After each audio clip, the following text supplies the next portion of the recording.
I've gone to the edge of a building thinking of, like if I should jump down or not. If you have traded for 2 or 3 years and you haven't had say, streak of 3 to 4 months of profitability, maybe you're not good enough. Yeah.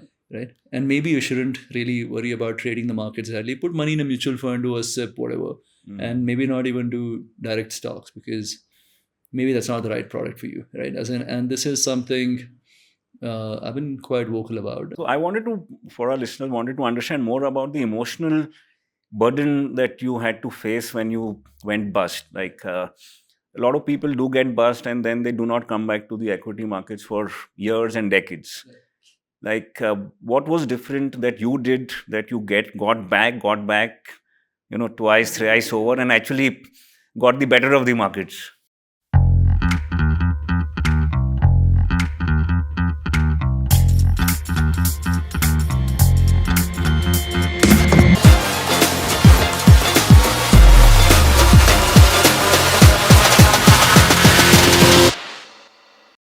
Welcome, Nitin, to this podcast, and thanks so much for taking out time, especially considering you have not been accepting podcast requests since a few months now. No, thanks, Vivek, for having me. I mean, the podcast request again. It's just that everyone wants to know Zerodha journey, but as soon as you spoke about the topic that you want to talk about, that's very close to my heart, because we are looking at every opportunity to kind of help people understand kind of mistakes that you can make while trading and investing in the market. So yeah, thanks for hosting. Thank you. And of course, nudges is something which is very close to your heart. And I think I've seen very, very few entrepreneurs at your stage being so altruistic in terms of cannibalizing your own volumes, revenues in the interest of the investor. So Nitin, what I would like to start with, what is the first investment you ever made? I mean, whether it was a fixed deposit, a mutual fund, a stock. I mean, what was it and how was your experience with it and why did you make that investment? So I got introduced to trading, because of some Marwadi friends. Yes, you had mentioned, yes. Yeah. So I was doing day trading before investing. Okay. So it was essentially, go to a dealer and, sit and look at a stock and try to predict which side it goes. So I've never invested until I think a company called Shalimar Products, a penny stock. Yes. Okay. So I bought it at 5 paisa, sold it at 1 rupee, and I thought making money in the market is very easy. So, but I was mostly an active trader.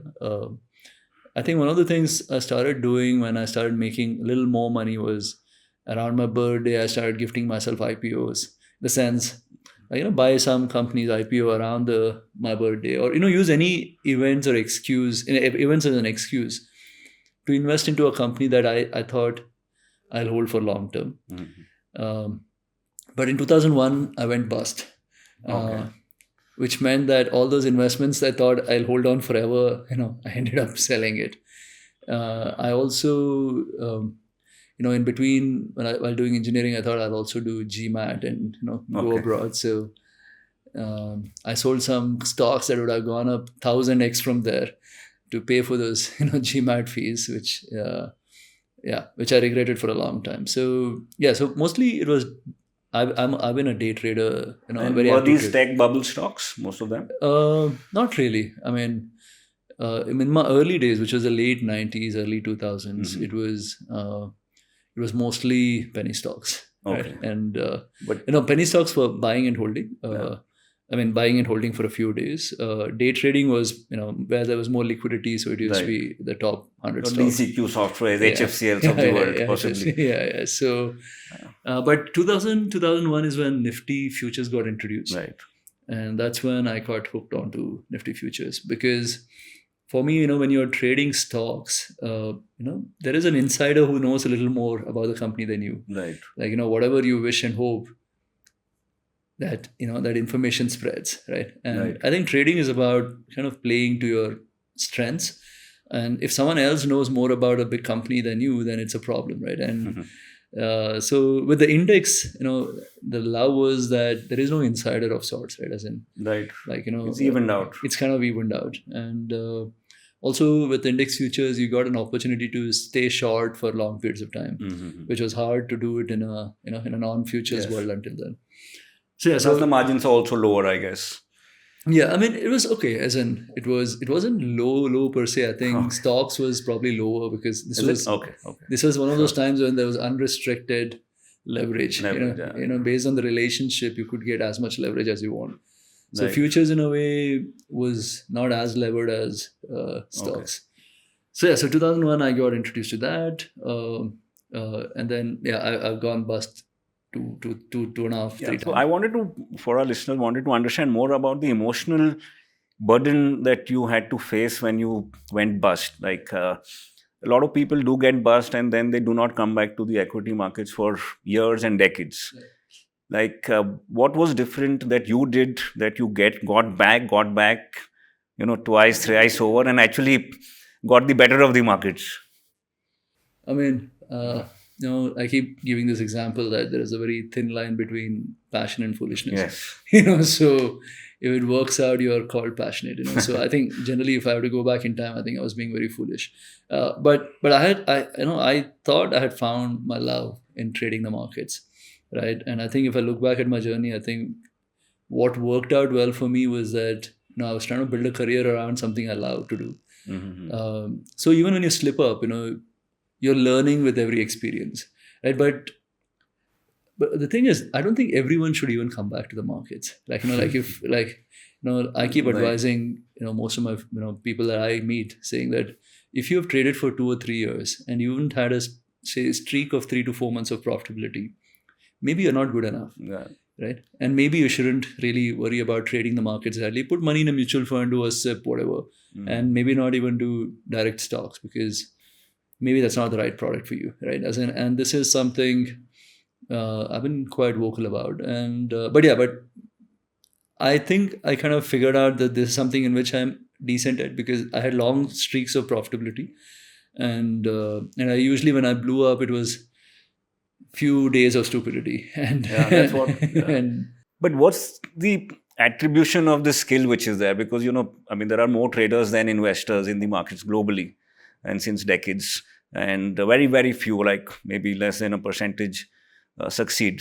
And in the long term, these numbers could be even lower. What's that you attribute your success to?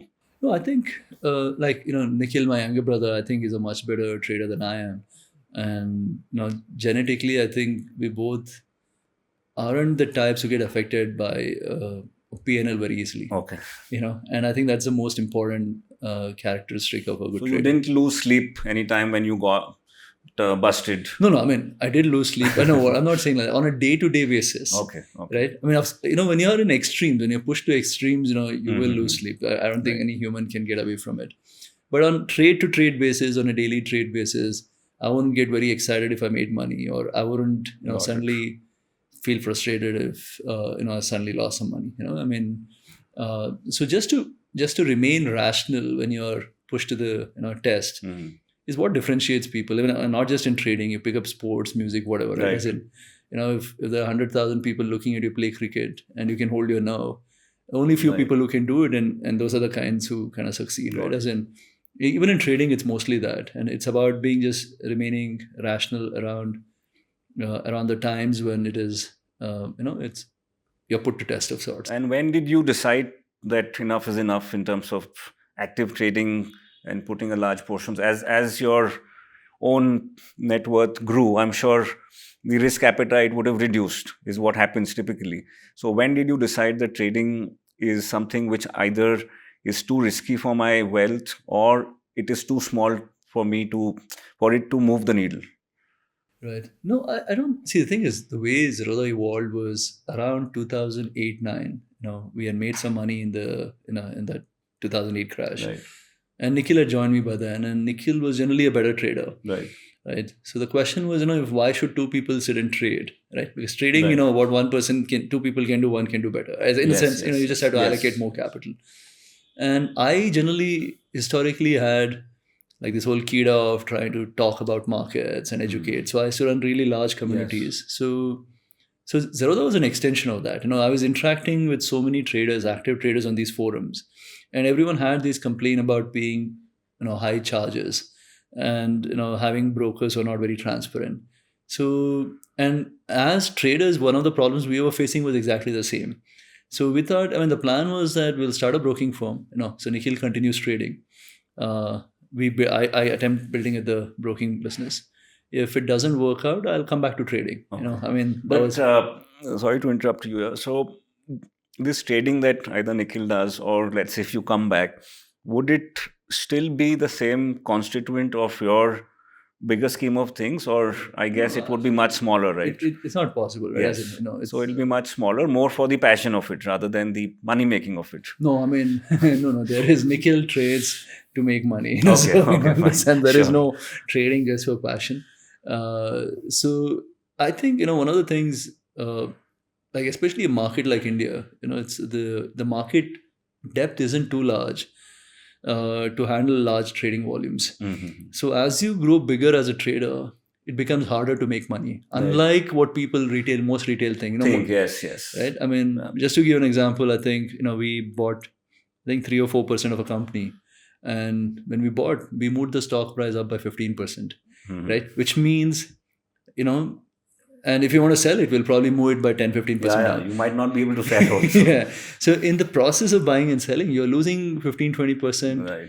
just as an impact cost. And but as a retail investor, you can get in and out at 5 paisa impact cost, right? So which means as a trader, you really have an edge as a small retail trader to be able to enter and exit without any impact cost at all. So I mean, that's one of the misconceptions that people have, that as you become bigger, you can somehow start generating like more profits. It's actually gets I much think harder. people have this belief that as you get bigger, your access to private information gets better and better. You have some information that other guys don't have, but which is very far from the truth, I guess. Correct. Yeah. No, but the other thing which happens as you grow bigger is that if you do your asset allocation properly, Right.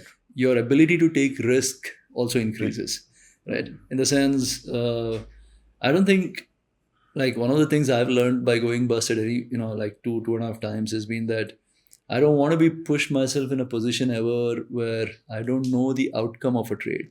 Like, in the sense, like, What's the maximum loss that you yeah, can correct. Yeah, you kind of make peace with it, and then you enter a trade. Then the chances of remaining rational increases. Right. Right. So it's one of the things that I kind of have learned. But what would you advise? People. A lot of people have come into the markets for the last 4-5 years who have not seen very long drawn recessions. If you see the period from 2008 to 13, equities hardly gave any kind of returns. You saw 2001, 50-60% down. So people get unnerved by even a 15-20% fall. We keep meeting investors where 10% fall, they're like all over the place. So what do you suggest to people, like investing, trading, and if it is trading, some basic suggestions for them? No, I mean, this is something I keep talking about. See, the thing is, there is no guaranteed way of making money in the markets, right? I mean, you've done this for a while, I've done this for a while. If someone comes and says, Nitin, what is like the holy grail of trading? I don't think I mean, I don't have an answer for sure, right? The best I think we can do is avoid money mistakes, right? I mean, so the thing here is that if you reduce your money mistake, your odds of making money increases. And I think the money mistakes that people should avoid, that is very kind of clear and evident, right? As in, yes, which is not to concentrate into a stock, or which is understand this whole averaging down. Like when I look at our customer base, I think one of the biggest problems is averaging down, right? Which is like when people feel a stock is cheap, when it goes lower, it feels cheaper, right? And the tendency is to say, now let me buy more, right? I mean, we saw our customers buy more and more of Yes Bank as it did that 400 to 10 rupees journey. So I released a note just a week back about stocks down from the 52-week high. So future consumer was down to 1 rupee from 8 rupees, and 8 rupees incidentally was the low of the last period also. So it can always go 100% lower. One more thing in the extension of this question is, how did you manage to secure your family while you were trading, while you had your own business, Zerodha? I mean, both these activities are typically high risk activities, and now the startup culture is very, very thriving in the country. People are taking the steps towards doing their own startup, joining a startup, without at times keeping their family security or rainy day funds in place. How did you manage to do that, and what do you advise people who take this step? See, the thing is, with Zerodha, I mean, we've just had just a phenomenal outcome, right? Okay. So I don't know if I would, my what we did really can, Can be can replicated. be replicated by many people. I mean, what we've done essentially is made sure that our lifestyle doesn't catch up with the net worth, Net worth. right? No, but Because in the initial days, like really initial days when you maybe just started off, like how did no, you I mean, I was ensure? quite aggressive as a trader. I Okay, was okay, aggressive, okay, So I mean, okay, but I also learned over time that being aggressive, hurts. okay. One of the things I think I also realized with trading is that if trading is your only source of income, it's hard. The pressure to generate, Right. is so much more. That's how I ended up becoming a sub broker for Reliance Money. Okay, okay. Like and I said, if there's another passive stream of income, maybe my trading, will improve. It actually did, So I haven't blown up after 2005, 2006. Okay, interesting. So usually Yeah, this my is a good tidbit. Having a separate source of income, cushions your risk here, and you can be more free while yeah, trading. because otherwise, trading itself is hard. Now, Right, using trading to put food on the table is extremely hard, right, right. Yeah, that's right? that's a great piece of Right. advice. So yeah. So I mean, I've done that. I think as and when with Zerodha as a business grew, we said, to maintain our lifestyle, how much money you need, Right. and we took that money and put in a bank fixed deposit, which is ring Okay, fenced. interesting. Okay. So Zerodha is generally, like now we don't think of Zerodha. I mean, with Zerodha, though, a bunch of us, we look at it almost as we are doing this for impact and not really with the money objective in mind. But one of the things I've also realized, which is probably an answer to your first thing that you pointed out, is that if you think about impact and you create impact, money automatically happens, right? Like this, you don't really have to chase money to make money, and you can chase impact, and if you do well, money automatically follows anyways, right? So with the first thing that you pointed out, which was why we are probably one of the few brokers to have these nudges and willingly let go of transactions. Few or the only broker? I mean, we're probably the only one, Yeah. so who actively dissuade customers from trading. Yes. See, the thing is, now if you were to ask me, is this being altruistic? If you think of it, 6 months to 1 year long, it seems like altruistic. Right? But if you think of business 10 years out, it's probably the smart thing to do, right? I mean, you want your customer to survive longer. You want him to do well much longer, because if a customer does well, he will bring in more customers, right? And because we don't advertise, and the only way we rely on growing is through word of mouth. So if a customer remains in trading and investing for 5 to 10 years, he will bring us more customers on his own. Now, how do we get him to remain trading? We want to be keeping him in the money, to avoid him making mistakes. So in a way, it's not altruistic. I think it's the right thing for a businessman to do, which is to find ways to think of a customer longer term versus shorter term. Today, the problem I think with capitalism as a whole is that we're all chasing really short term goals. Right. If you're looking at maxing your revenue for the next 3 months, 6 months, you will want him to trade as much, right? But if you think about it as 10 years out, and you say, you know what, I want to generate income revenue for 10 years long, then you'll automatically do what is right for the customer. User, yeah. And what's in your experience, what has been the loyalty metric for users at Zerodha? Has it been the pricing? Has it been the fact that it is things like varsity, etc.? What do you think has been the defining or the trading experience? I think it's definitely not the pricing, right? Because pricing is probably a kicker. Pricing is not the primary thing, because right from when we started Zerodha, there were people offering brokerage at low cost. Right. In 2015, when we launched, Kite, in-house trading app, from then the journey became the product journey, right? Until then, I think the edge was more about transparency, low cost, thinking of the user constantly, right? And that has remained like over the last 12 years, if you were to ask what have we done right as a business, I think we have never done anything which is wrong for the customer. Okay, great. Right, and saying it and doing it are two different things, right? Right, yeah. And because it's very easy, right? As in, when you have large groups of customers, it's very easy, for example, for us to send a push notification and get people to take a trade, right? And which will generate revenue, but that's not right for the customer, right? And so I think it was low cost and transparency at the start. Then it became education. Then it became products. Then with Rain Matter, it kind of became an ecosystem of products when we allowed startups to come build on top of us. And then the product kept getting better. Speaking about your altruistic nature, I can vouch for the fact that since we are a Rain Matter funded, part of the same family, you guys actually provide a lot of accelerator services without taking any equity for that. So we have been greatly helped by your entire team. So, no, I mean, I think with Goalteller, we still haven't found like a apt integration. But for a lot of startups, we've actually given them the first 10, 20,000 customers, which is very crucial, right? I mean, you are lucky that, I mean, you're not lucky, you're probably smart that you had a prior experience and then you extend into Goalteller. Right. So on it's day like one, that your thing about sub-brokership, which is feeding this business of ours. Correct.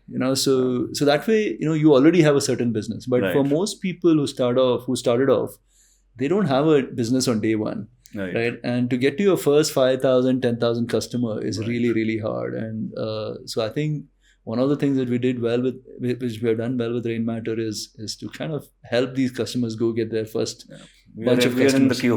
Right, yeah. And Nitin, could you help us get a couple of anecdotes about some customers who have reached out to you directly, being very happy with what you've done, and the other side, some irate customers who have been extremely unhappy over your life? Do you have any such interesting anecdotes to share? Tons of them. So there are tons of. See that we've gotten to 11 million customers without ever doing a single marketing or advertising campaign. So you can probably kind of understand there's a lot of good word out there, right? So I mean, I've got zillions of such I get emails. The thing is, I also sometimes. See, the thing is, the question we ask within Zerodha today is, what is the reason we exist as a business? And we all think that today we exist because we need to help our customers do better with their money, right? Of course, we offer low-cost products, we offer a nice trading platform, etc. But eventually, if you're not helping them do better, what's the point of even being around? So I think, when I receive all this positive feedback, one of the things which keeps sticking in my head is that, probably we haven't done enough to kind of give back for all the love and, Anything specific incident that touched your heart or did not touch your heart from the opposite side? No. On the negative side, a lot of them have touched my heart. So they've touched my heart so much that I've gone to the edge of a building thinking of, if I should jump down or not. Yeah. So any such example you? No, the thing is, the first time we scaled. See, the big issue for us, historically in the last 12 years of Zerodha, which has impacted our customers negatively, is when we didn't scale as well as a product. In our business, every minute you're down as a platform, it can affect someone's profit or loss. And it's quite frustrating as a trader if a platform is down. I think in 2017-18, I think we had at least 4 or 5 incidents in that year. Where, we are down between 10 to 40 minutes, through the day. Right. And it was mostly because of our dependency on external vendors. And we've been trying since then, every 3 months, 5 months, we are reducing our dependency on external vendors on anything at all, right? So, and also stock broking, the stock trading platform business is a very complicated business, right? Because everything is live, everything is in microseconds. You're connected to stock exchanges, to depositories, to clearing corporation. You're connecting via leash lines, which are flapping. So there are so many dependencies that can affect the trading experience.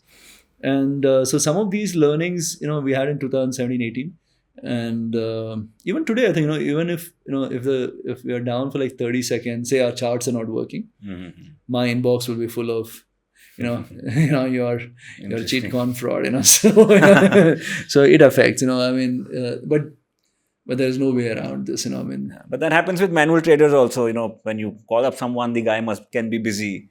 no, And I manual think- trading is dead now. So I don't think any. At Zerodha, we do I think close to like 150 to 200 million orders a month. Wow. And out of which 150 orders are call and trade orders now. Oh, okay. So there is, not just as Zerodha, across the board, everyone has got access to a mobile app. Everyone's got, so everyone's trading on their own now. So. Right. Thanks for all the insights. Coming to nudges, which is something which has been very close to your heart and has helped users on Zerodha tremendously. I believe a few days back you did mention that 90% of volumes in such kind of stocks have got reduced through your nudges. Could you help us understand maybe 2-3 actual examples of stocks where a nudge from your side has helped users distinctly over the last many years? The idea is to get the customer to do lesser mistakes, right? That was the reasoning behind nudges. And the easiest nudge for us to implement was around the penny stock nudge. Right? Because in 2020, when the first bunch of customers who came to us, these were first timers and people who didn't understand that a stock at 8 rupees could be very expensive as compared to stock at 800 rupees, because everyone thought that lower the cost price, cheaper it is, right? So we had to do something about slowing them down and kind of educating them, saying, just because this company is at 1 rupee, 2 rupee, 3 rupee doesn't mean it's cheap, and it doesn't mean that the odds of it going higher is much higher. So that's when we incorporated the first nudge, which was around penny stocks. So when someone buys a penny stock at Zerodha, we actively dissuade the customer, saying it's a penny stock, it's a high risk stock. Even if you want to, it's not paternalistic, so we're not saying you cannot trade these stocks. What you're saying is just pausing them. Yeah, you're just slowing them down. And what do you define as a penny stock here? So there are different criterias, but typically anything less than 100 crores of market cap. Okay. Right? Again, we're not showing the nudge on every stock. We show nudges on stock, which kind of keeps going up based on if we see that a lot of spam SMS messages or YouTube videos, etc., is getting produced, where people are trying to peddle the stocks. When we spot or we figure companies which don't even exist, right? There are so many companies which just have an address and they're still listed. So are you trying to say you guys actually do a manual check, a research So from your side rather than just an automated algorithm which segregates stocks less than 100 crores? Oh, yeah. So we have one basic filter to take away all stocks which don't qualify the market cap. But after that, we apply manual checks, which is we are looking through different databases to figure if these companies exist, don't exist. In the sense everyone exists, but is it real or is it fake, or are there spam SMSs being pushed, or are there advisors who are suddenly getting up and trying to peddle this? So we thanks to the communities that we have built over time, so we get a lot of market intelligence through those communities. Right. And so we don't say don't do it. We say just be aware of it. Right? But I do recollect that there are certain stocks you have actually dissuaded people completely from doing in the last 2 or 3 years, where there has been a certain news event or a corporate action which does not warrant a purchase. Correct, right. So any... Yeah, so there what we have done is we still didn't kind of disallow. We had introduced like an authentication in between. So we had said enter an OTP to place an order in this. Okay. So we just made it harder, because that was a no-brainer. Stock on its way to zero, which very clearly. Now there's suddenly some people thinking they want to buy which one was this? I think this Lakshmi Vilas Bank had one episode, right? That one. I think one more which was there just recently, where I think I had read about you guys. Oh, the recent one, the SEBI order came on those 2 stocks, which is Sadhana and I think one more. Yeah. And for these 2 stocks, we had spotted all the video much ahead of time, and we had actively dissuaded the customers from buying them. You have stocks like Brightcom, which come in different avatars every cycle, like Lycos. And okay, interesting. And what's the amount do users realize the benefit of this, or it's like a thankless activity for you right now? it's very hard to figure if users like it or Do you not. get some feedback like? No, see, the thing is, post the event, of course, everyone will love the feature, right? As in, because you Yeah, get a yeah. lot of love. Right. But then, for every event that gets spotted, there are so many which doesn't get spotted, right? Right. So you don't know if it's annoying some users or not. So it's so even when we think of nudges, it is how do we make sure we are nudging without annoying a user, Yeah. right? So like for example, the first one was penny stocks, which are straightforward to do, but the ones which are the ones that are lined up next are a little more complex and requires us to build some more foundational bits in our tech stack. So I think in the next year, you'll see a lot of them coming. So things like around portfolio diversification. So if Okay. if you already hold a lot of banking stock, Yes. if you I buy, think we did discuss yeah, this. so we want to not saying you hold too much, Hold too much. right? Because a lot of investors forget the concentration risk, or when people are buying averaging down, right? Can you kind of nudge them and say, what, dude, it's probably not a smart idea to average down. It's the thing is, these nudges are very tricky You because can go double-edged sword like ITC. If you had said that, you could have gone terribly yeah. wrong. So what we've done for the next piece is that we have a global setting where Okay. these nudges will be set on by default, which is Okay. around Very concentration, around buying Okay. averages. So people can go Change disable. that. And what about valuations? Let's say the whole Adani pack, which fell from a cliff. Do you think, of course, it might not be possible for you to do a nudge on these kind of stocks because these are possibly good companies, but possibly just overvalued. So, Yeah, what do you I don't think advise here yeah. for See, it's very investors? hard to nudge on valuations, right? I Right. mean, because good companies valuation are constantly, if you look at HDFC Bank, Yeah. valuation has Right. constantly gone up over the But last. what about leverage? Let's say maybe a nudge about companies which are highly leveraged. Right. No, it's again, I mean, we don't want to get into that. Becomes advisory. That and- becomes advisory, yes. Right. So And then what? you can be caught on the wrong foot. Correct. Yeah. Right. So what we are saying is nudges is for basic money mistakes. Right. Like there are fundamental rules of managing money. Yeah, the investment policy kind of thing. So so if you break it, can you, like for example, we have something called as a kill switch, right? Which is, I think we're the only broker to offer, which is we want customer when he knows he is on a tilt. Tilt and trading is when you're losing some money and then you're trying to make it back very quickly, so you take more risk, and the chances of you losing even increases at that point of time.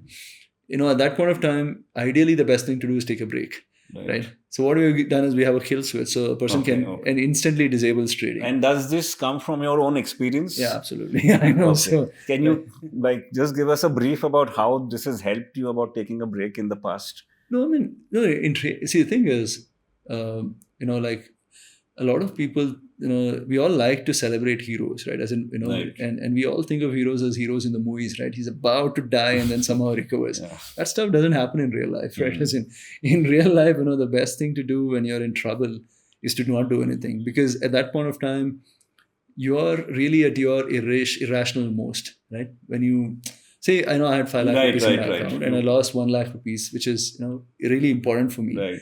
Now I'm wired to take more bets and higher risk to recover this 1 lakh very quickly. Yeah. But in that process, my odds of losing is actually much higher. Okay. So at that point of time, it's just a no-brainer in any business. You forget trading, even in business, right? If you look at most businessmen, when the business is not doing well, they will start taking higher, larger, and random bets. Disproportionate risk, yes. Right. And of course, 1 in 100 works, but the odds are stacked against you for that to work. And so I think trading, business, they're all very similar in terms of the kind of skills that is required for you to do well, which is essentially around money management. But could you just help with one example of your best investment and worst investment that you've made in your life? I mean, see, so with the name maybe. Right. Yeah, no, I mean, see, best is by far Zerodha. Apart from Zerodha. Yeah, the thing is, I personally stopped investing from the start of Zerodha, right? But even before, like any stock which has stuck to your mind, like we relate Rakesh Junwala to Titan, is there something like that? I've been a day trader before Zerodha, Okay. So if you were to ask me, I must have traded like, my best stock would have been Nifty futures. Okay. So, Now, that's a good point. I mean, that's a safer one than individual stock options or stocks that people are trying to do nowadays. Yeah. No, I mean, like I said, I don't think, every human is different, and Right. I think the whole point of life is to discover what you are good at, Right. right? And not just cut copy paste because someone else is doing. Just because I built a business a certain way or I trade a certain way, I mean, it's a good information to have, saying that you can do it this way as well. Yes. But I think life is about just figuring out what works for you. Yeah. as a person. 99% people would not have this kind of time horizon in the first place. Right, right. The one which you had Correct. of Yeah. a decade and more.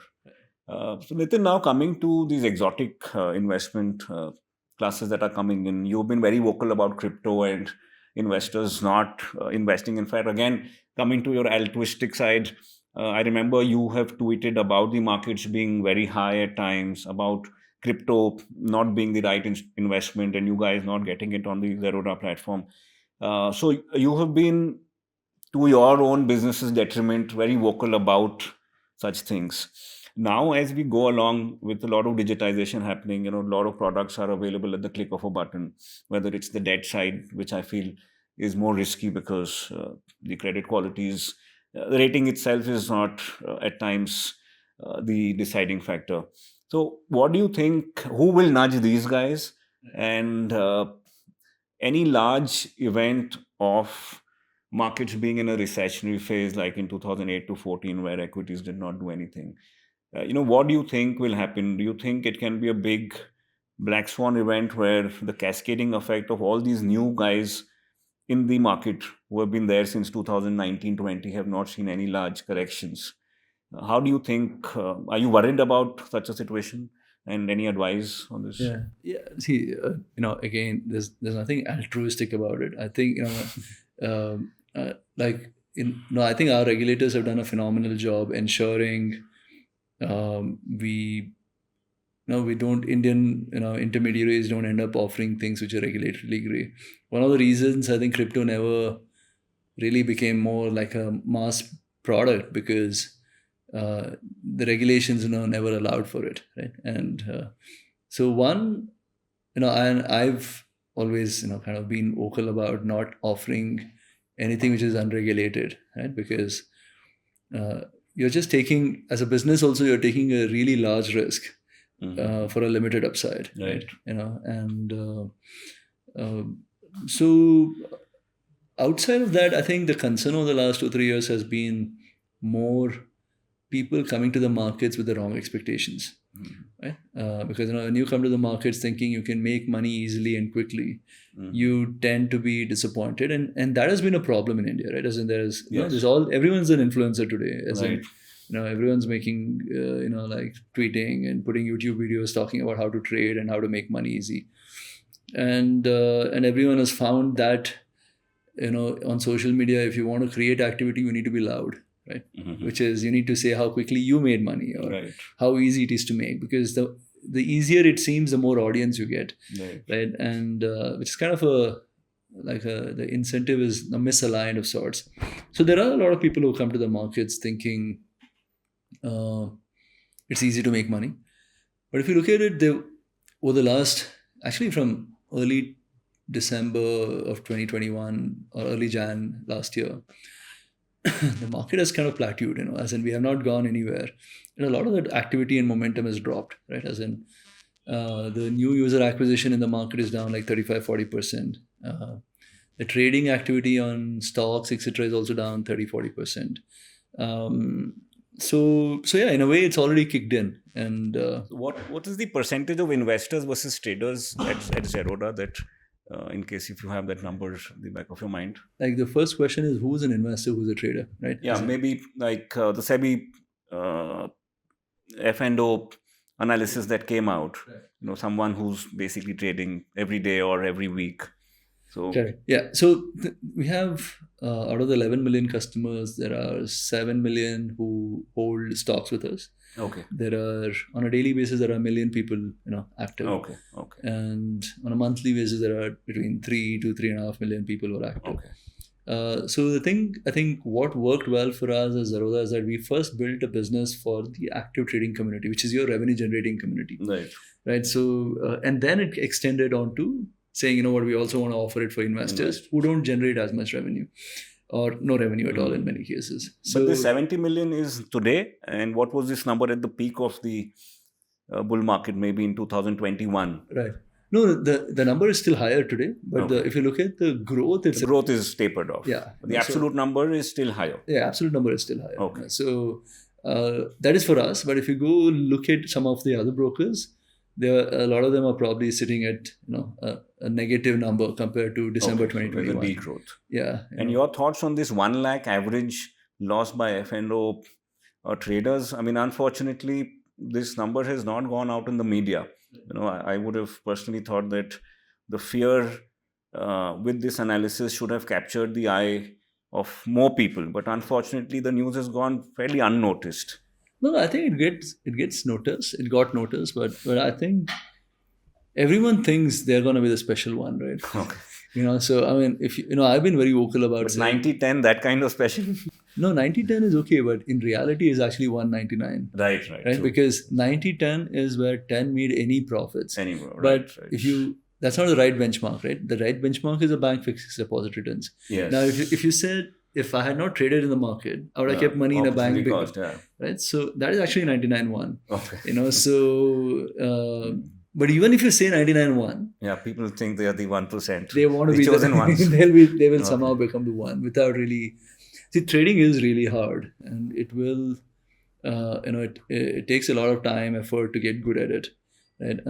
There is no easy, quick way of making money in the market. So I think for people who are coming to the markets, the idea has to be to trade with as little money as possible and give it time. As in, you can't make money quickly, and give it 1, 2, 3 years. And if you consistently keep making money, only then increase your trading capital. Okay. So.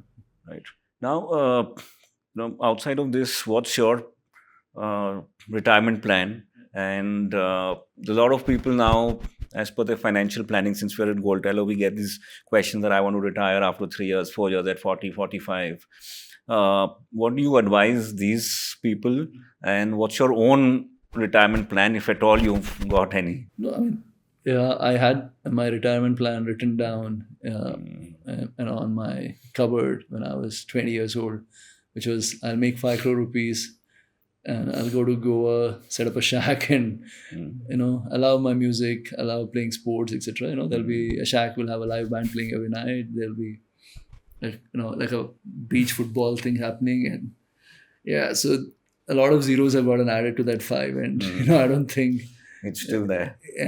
I think retirement is hard. I mean, I think especially for people building businesses who are used to the rush of activity, it's really hard to kind of mentally retire and just become idle. Personally, I think what I'm very excited about outside Zerodha is what we are doing through Rain Matter, both the fintech and the foundation, through which we are supporting not-for-profits and for-profits working on climate change and livelihood. For people who are working and who are thinking of retirement, I think it's a good idea, right? As in, it's a good idea in today's world to think about retirement and think about it as early as possible. Because even if people don't voluntarily retire at 40, 45, their skills might become redundant by the time they're 50, 55, right? Because technology is just progressing so fast. So a lot of skills that people have gained over years can suddenly become redundant overnight when like a large technological changes happen underneath. Like, say, just for broking industry, for example. Like the dealers. I mean, yeah, not just dealers, as in the traditional way of running the business is really of no use anymore. Yeah. Right? I mean, like someone at Zerodha, for example, we were 1 million customers and we were 1,100 people on the team. We were 11 million customers and 1,100 members on the team. Right. So we could actually go to 11x without adding people, just leveraging technology. Interesting, right? And this would not have been possible in the traditional way of broking, right? Right. So I think it's a good idea that people are thinking retirement early. Like, this is something that I keep talking about, amongst my friend circle, as well as that life expectancy is kind of increasing because of medical progress, but your retirement age is probably reducing because of technological progress. Yeah, but the risk, I think, is also about they're one wrong step away from bankruptcy again. Let's say if they go into trading, get complacent. Oh yeah, no. I think when people say retirement, I don't think they can't be saying putting money in stocks, active trading. But that's what's happened. Do you see that happening? I mean, I on social media we have seen that happening in 2021. A lot of people saying we've retired now, and you know, trading full time, making 5, 6, 7% a month. You know, have you seen these people and seen these people dip? In the sense we don't really map Map. user Okay. Right. to and there is no data team at Zerodha sitting Right. and Okay. analyzing these things. But anecdotally, I think some of that happened, but that activity is also plateaued, right? Because over the last 1 year, just the fact that it was so much harder to make money, Right. so a lot of that froth that was built up in 2021 is kind of reduced already, and also giving credit to the regulator, some of these regulations around leverage has meant that this bubble never really became too big of Too big, sorts. right. And what's your view on international equities? You think that's that entire excitement in front? Of course, the FM has now clamped down on that by increasing the TCS from 5% to 20%.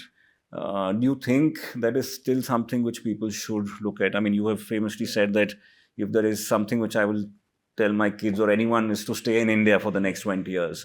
And do you suggest that in terms of stock investments also? No, I mean stock investments maybe not, right? As in, I think Okay. it's a good idea to kind of have some dollar exposure, and it kind of, if you look at yourself as a portfolio, I think if you're concentrated into only India, then also it's a potential concern, right? I mean, I think we should have kind of exposure to other countries as well, but. But one of the reasons we never did international investing was, one, it was regulatorily always gray. As in, there is no explicit regulations that allow us for happening. Two was just the remittance cost has always been so high, right? I mean, the conversion costs. Yeah, I mean, if most of our customers are between 50,000 to 1 lakh rupees, if they send money out and try to bring back in, if they lose 2-3% in, much more, I think. Yeah, I mean, I'm just being, just telling the lower number there. Yeah. It makes no sense at all, Right. And so that never made sense. Plus, the taxes also are higher. Yeah, I mean, taxes is okay. I mean, taxes is you're playing on the gains. On it's the okay, gains, yeah, sure. right? But now I think with this TCS though, it becomes kind of it just, I don't think it adds up anymore. So to be able to do it, I think if people who think of international exposure, maybe you have some of those international funds, right? I think maybe that's the right way to do it. Last couple of questions, Nitin. So at Rain Matter, like what is that you look at in terms of entrepreneurs, etc., while making an investment? Secondly, the kind of services or kind of support that you guys provide is pretty incredible. I can see it firsthand that like an ecosystem. If I got to reach a Rain Matter company, I mean, it's just one call away. What is the end game with Rain Matter? Is there any end game in terms of making a conglomerate of fintechs, healthcare, or ecologically sensitive companies? Is there something like that? No, I mean, see, the thing is, Rain Matter was never run as a for-profit initiative. In our head, it was about, it started off saying, we need to help Indians do better with their money, and maybe what we are doing is not enough, and we need to kind of partner folks who are solving for this problem and kind of collaborate and see where there are synergies. That's how Rain Matter FinTech started. I've generally been very passionate about health and fitness, and so over a period of time, I started talking to some of the health and fitness startups, and because health and wealth are very interconnected, right? I mean, you can have all the money in the world, if you don't have good health, it's really not worth it, right? So we started talking to startups around health, and we said, is there a way there? It's kind of outside our core competency, because we can't really bring leverage of our experience. Sure. But we kind of bring in capital, which is not chasing returns and impact. And so for those startups, it kind of helps, to have a partner who is saying, I want Indians to have health conversations and think about health. So that's how Rain Matter Health happened. And with climate, I mean, climate change is really existential crisis today. And I don't think there's any way to solve for it. I mean, you can probably make small dents to this problem by attempting, so the way we are attempting, is to kind of partner with a lot of not-for-profits and for-profits as well, working on anything around climate change. And there's no end game. I mean, these are all personal passion projects, and with Rain Matter Climate and Foundation, it also is very fulfilling to know that some of the wealth that you've created is kind of going towards something that is trying to solve for larger problems in life. So but that said, my younger brother runs a hedge fund where Right. so all our for-profit kind of objectives, we do it in public markets. We're not really chasing returns in private space. We're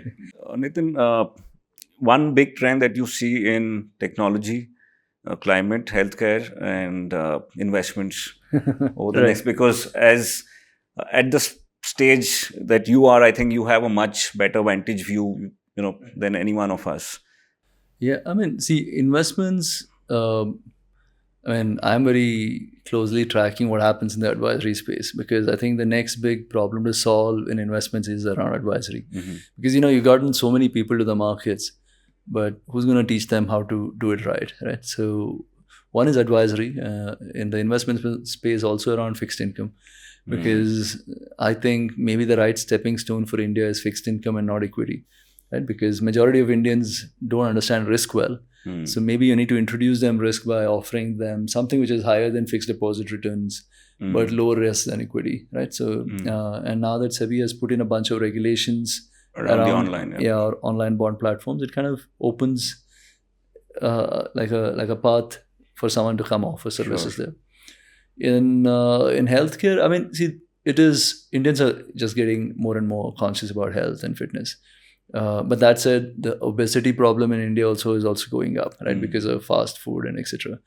I think what we're trying to attempt is to just get the conversations going, which is to say that, are you aware that fast food is not good for health, right? As in, obesity is still not a pandemic kind of issue, in the sense, like if you go to US, I think the obesity is like more than 50% of the population is obese, right? In India, it's probably around 18 to 20%. So we're still, kind of some distance away, and that's probably got to do also with our lower per capita GDP, and you don't have enough money to go eat as much fast food, right? So, but we will, as we grow as a country, it'll happen, and so we want to have those conversations running, that people are conscious. So I'm very. I think a lot of these food products, which are healthier options, like a healthier bread, a healthier atta, because I don't think people will make drastic changes. I mean, like if I'm eating biryani every day, I'm not going to switch to salad very easily, right? But if I'm eating biryani every day, can I switch to a brown rice versus white rice, or a boiled rice versus so can you make small changes which can affect people? See, at the end of the day, to have good health, all you need to do is make sure you're moving and you're eating better, right? So we're kind of associating a lot of startups there, but it's very that market is still very nascent, right? So the revenue opportunity is not high today, but what we are thinking is, over the next 5-10 years, potentially for these startups that we are partnering, if they can do the right things and they survive the next 5-10 years, some of them can kind of do well financially as well. Because if someone does financially that well, automatically there'll be more people who will come, and which in turn, it's like it solves for other issues as well. Climate, it's a mega problem, right? As in, there's so many. But any specific solution that you're seeing that could change? I mean, so there are a few. Okay, one of the things I'm very excited about is an investment we have in this company called Zero Circle. Okay. So they're trying to build this alternate to plastics using seaweed, and which biodegrades in 30 days of sorts. A lot of attempts have been made in the past, but it never worked out because of the cost differential, right? Everyone eventually came back to plastics because plastic is cheaper and there is supply chain for plastics, etc. But the difference with what this company is making in terms of the price difference isn't too much, right? So so the thing is, can just plastic make a difference? It won't, right? As in, I mean, for climate change problem is so big.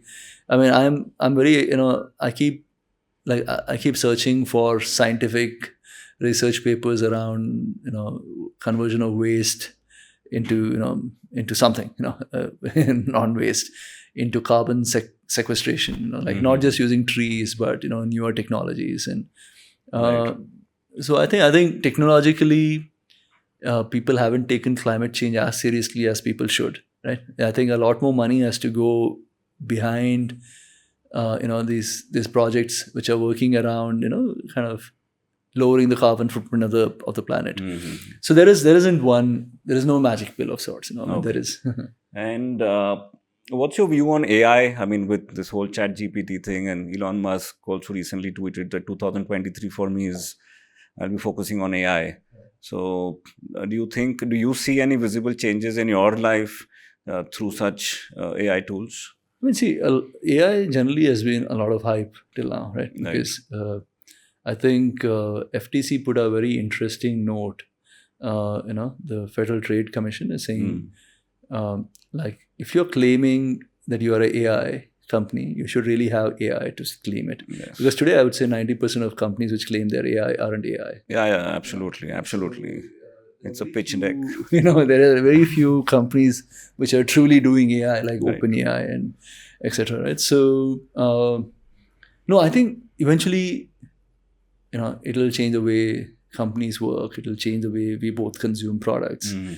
and all of that will happen. But I don't think we're still there yet. Right. I mean, ChatGPT is very interesting, but I mean, there's a lot of eye candy for a few days, but it was just for a few days. Yeah. I'm back to using Google for everything. So Right, right. yeah. So but eventually, I think the next 1 to 3 years, it'll keep getting better. So customer service, search, all of these for sure will get disrupted, right? I mean, Right. in the next 2 3 years, within our org,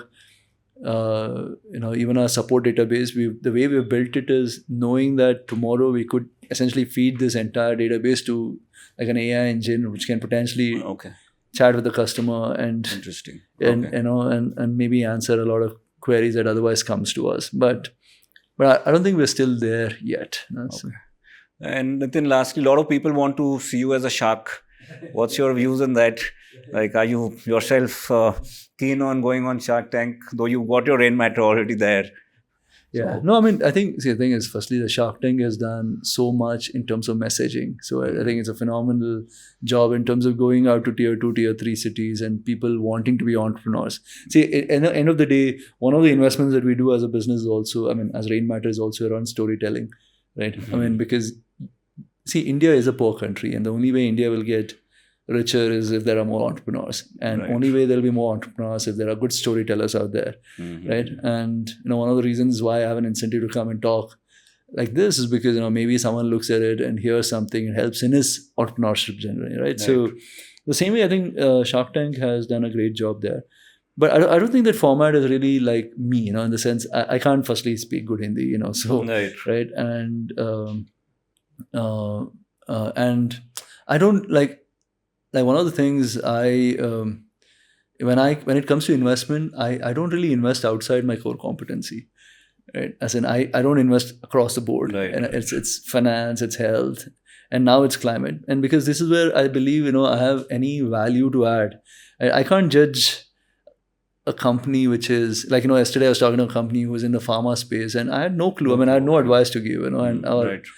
I had no context at all. So we are kind of investing very contextually to where our experience lies. So yeah, so we maybe won't not see you there. yeah, not the right format for me, Okay, but it's but generally I think they've done a phenomenal And job. lastly, Nitin, to sign off, could you help us with 3 of your best books, songs, and movies? I mean, movies changes based on season, But whatever, like right? I mean, I series, think movies. yeah. Of I mean, I just rewatched The Godfather, so All the ones or all the three of Okay. them, and so I think this is probably my 6th or 7th time I've rewatched it. In movies, and the founder, on the McDonald's. Yeah, right. I mean, I think that was one of the newer movies around business that I really liked. I mean, otherwise, people who like trading, I think, The Big Short, Margin Call. I mean, I think these are all almost like a must-watch. Around books, I'm actually consuming more podcasts than books. Right.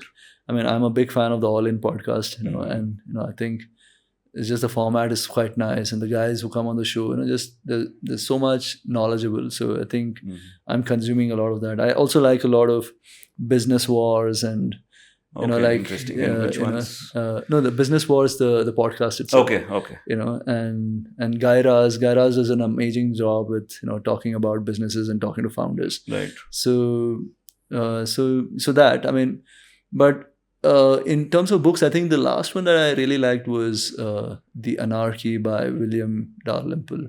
This was around.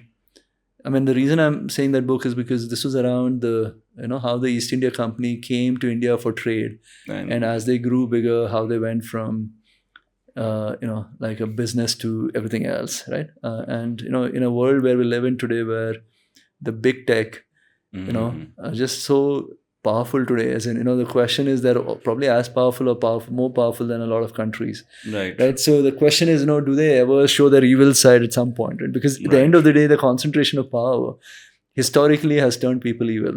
Or is it already going on and it's not seen? It's not seen, right? I mean, it's hard to say. Right. So I think the book, if you read that book in that parlance, I think it's very interesting. Songs, I mean, I listen to everything. My favorite band is the Pink Floyd, but I also love a lot of Kishore Kumar and all of that. And Lucky Ali, I think Lucky Ali as well. Saw you singing along with him a year or two back. Yeah. Lucky Ali is also very popular. No, thank you so much, Nitin, for being on the show. So I, as a wealth manager myself, handling like billions of dollars over the last many years, I can tell you, meeting the largest families, I think I have not come across someone who has been as open to questions and as down to earth as you.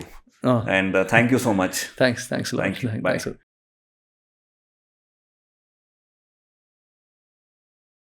So Nitin, thanks a lot for your investment through Rainmatter into Goalteller. And there are, as I said, you guys have been very altruistic, and we have got immense support from your team, whether it's Sagar, Bhuvan, Dinesh, Som, all of them. They've been very forthcoming. And we are trying to build, in a way, something like what ChatGPT is on the advice side through the prompts and nudges. Needless to say, we have a long journey to go. We have not been able to automate the entire platform ourselves. But what I feel after seeing people at a similar experience of yours, that investors are extremely wayward. As in 2021, we were able to see direct equities as a large portion of everyone's investments. And now, as we see, it's going lower. People are now wanting to move to index funds. I'm sure next cycle, if the active funds do well, they want to move there. So what was your thesis towards investments into Goalteller? And no, like we were speaking earlier, right? As in, the objective, like our true north as a business right now is to help people do better with the money. So when we first started, it was all about keeping costs low and being transparent. Then it became more education. But what we realized with education is that people, we just got so much noise and clutter around us. Right. It's very hard to get people to sit through and learn about finance, especially when it's not really the primary thing to do in life. Right? Everyone's distracted all the time. That's how I'm very passionate about nudge as well, because we thought, we can do education using these nudges, which probably takes a fraction of a second, but you can do it every fraction of a second every time someone places an order. But we kind of realized that, it's not enough, right? As in, I think you need active advisory. You need advisors who are not conflicted, advising the customers. Not conflicted because, historically in India, that advisory relationship has been very conflicted, right? And, like if you walk into a branch, in a bank branch, the manager or anyone will sell you something, right? As in, and he's usually selling you something that will make him the most money.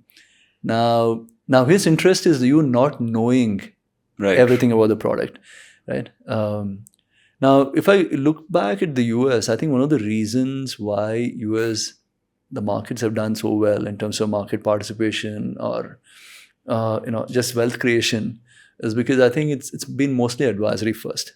It's there's a lot of convoluted relationship there. But advisors are forced to almost explain the product very well to the Right. customer, like how a doctor has to explain why you have to take a certain medicine. So sorry, one thing if you can add here. So we give 3 free product reviews to all our users, so they can get products from anywhere, and we review it for them. So if you could just mention that that you heard that Goalteller is doing this plus the nudges. That Got it. Yeah. So, so I mean, I think the reason why the wealth creation has happened so much in the US is because it's mostly advisory led, and we as Rainmatter have been kind of looking at supporting all businesses which are building around advisory with as little conflict of interest with the customer as possible. So because when the conflict is lesser, then the business has more interest in doing what is right for the customer versus not. So so that's when we spotted you guys, and we kind of like the whole idea of setting goals, which is very important, Right. and then helping people use different products to reach it. And also the fact that you're helping people review their existing portfolios and whatever they hold as financial instruments, and also you're doing your nudges in your own way. Right? So all of that together was very exciting, and I think one of the fundamental things which has changed our view and our advice has been this whole account aggregator framework. Right? Because like through my 25 years of my life, every time someone has come to me for advice, the question has been, can you tell me what to buy? My usual reaction is, can you tell me everything that you have? Right? Then maybe I can give you informed, kind of an opinion, especially my friends when they've come to me. But it's just so hard to get all your financial information in one place, which has made it almost impossible to dispense advice as well. So I think now that the whole account aggregator framework is around, and I think over the next 1, 2, 3 years, it'll the framework itself will keep improving. Right. And I think the depositories are coming on board.